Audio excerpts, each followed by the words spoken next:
and the community if required. Well, joining me live now in the studio is Assistant Defence Minister and former Special Envoy for Social Cohesion, Peter Khalil. Thank you for your time. Thanks, Holly. How are you feeling? What's your reaction? It's one of the darkest days in Australia's history, and I think, you know, the deadliest terrorist attack on Australian soil and the largest massacre since Port Arthur.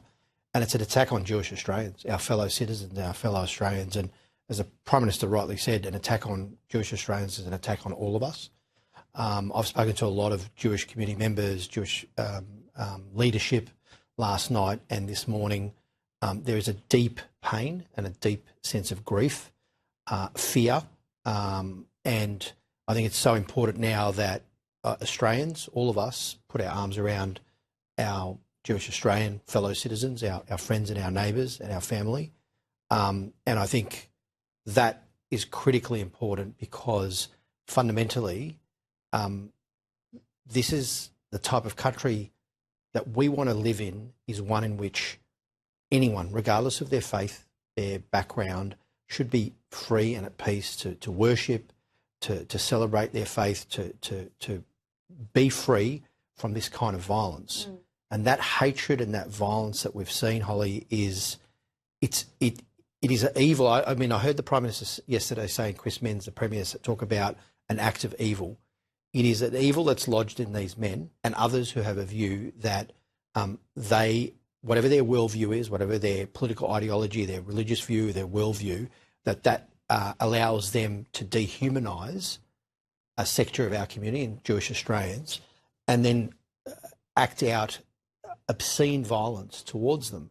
That hatred and that evil is something that we have to stamp out, we have to fight against. And that is what our challenge is right now as a nation. My concern and my anger is with the Prime Minister when he comes out and says we will stamp out anti-Semitism. This is not new, Peter. This has been going on for a long time. I have covered protests where I've been verbally abused, where I've seen terrorist flags being carried down our city streets, where our synagogues have been attacked, where our Jewish leaders have said to me that they are fearful for their lives, for their children's lives. This is not new, and that is what makes me feel so angry that the Prime Minister can come out now and say, we will stamp out anti-Semitism.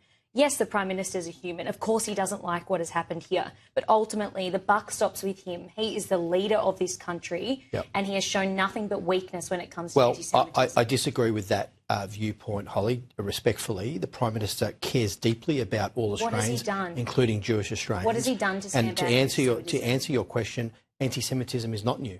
It is a scourge that has gone on for thousands of years across Western Europe. It has exacerbated, if you let me answer, it has exacerbated and become worse in Australia over the last couple of years. You talk about attacks.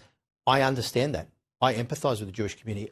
We have been attacked. I have been attacked. My staff have been attacked for being taking positions that I've taken in politics. These people, this hatred and this evil, is something that we all have to fight against. So every small act of discrimination, every small act, no matter how small it is, of anti-Semitism is absolutely not to be tolerated. Now, that can happen through the law, and it should through our hate laws and our hate speech. We've banned Nazi symbols. We've increased and strengthened federal laws around hate speech. To answer your question of what we've done, we've provided security and support for Jewish schools and synagogues. I was very much advocating for a lot of this over the last couple of years, given the rise in the attacks against the community and the fear that's palpable. The Prime Minister has been front and centre in providing that support and those resources in millions of dollars. But it's not just about money. This is not, it's about the way we actually push back against this, because fundamentally we're talking about an idea. Our idea of democracy, Holly, is that we can live in a harmonious, peaceable, multi-ethnic, multicultural, multi-faith society, and that whatever differences that we have, whatever disagreements, we can navigate that without resorting to violence, that we are peaceable in that disagreement. There are those who do not believe that. The men who killed all those innocents on the beach, the people who think that they can use violence, whether it's killing people or acts of violence or physical intimidation, do not believe in that idea, and that is what we're fighting against. Can I just say, the moment the Albanese government stood up and recognised Palestinian statehood is the moment now it has legitimised terror in Australia.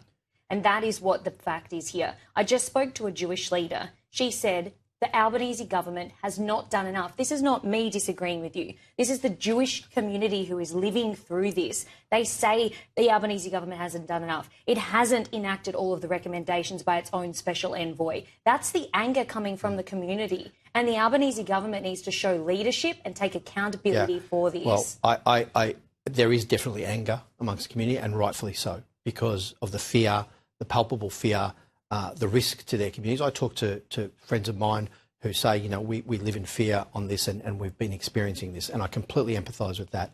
The government, for its part, has actually taken a number of actions over the last couple of years as anti-Semitism has got worse, including supporting the Jewish communities in every way possible with resources. The Prime Minister is committing to more of that support. But fundamentally, too, this is about our community and the shape our nation takes going forward. My fear is that there are people in the community who think that violence or the use of violence is somehow a legitimate political act. It is not. That is anti-democratic. That is anti the kind of society that we want. That is what we're up against. Now, the government can take actions, Holly, but everyone in the community is also responsible. Every time they see a form of discrimination or they hear it or see it, calling it out is absolutely important. The people who go around justifying acts of violence against Jewish Australians or any Australians regardless of their faith, that is unacceptable and should not be tolerated, because there is no justification for these acts. There is no justification at all. And so, you know, I've worked in national security for 25 plus years. I have been there where there have been terrorist attacks. When I was in Baghdad, I saw 12 civilians killed in a car bomb. I saw the bloodshed. I know the horror that these communities are facing now, the families, the survivors and others. What we are fighting is something that is deeply evil, and it is based in that hatred that I was talking about, and it is an anti-idea. It's against everything that we stand for. Now, I understand the community can be angry, and they should be, and I understand that. The government is doing everything it can to try and address it. The law enforcement and security agencies obviously have been monitoring this and making sure to try and protect the Jewish Australian community from these attacks. And there's been many attacks that we've seen against synagogues, schools, kindergartens and so on, many that have been foiled as well. That work goes on. That's important work. Will the government, we have run out of time. Sure. I keep getting the notice in my ear that we've run out of time, and I really do appreciate you joining us today as well. It's a really heavy day and I appreciate that, and there are some tough questions here too.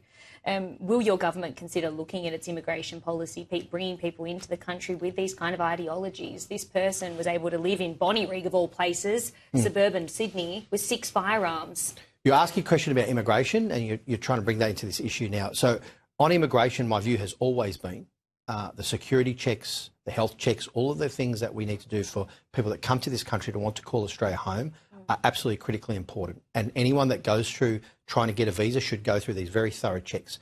And that is including ASIO checks and so on, the security checks that ASIO conduct, which they continue to do. Now, I am not of a view that we should be prejudicing anyone from any particular country, but we want people to come to this country who want to become Australian citizens, who want to contribute to this country. And lastly, Ahmed al-Ahmad, who was the guy who tackled the gunman to the ground, is a Muslim Australian.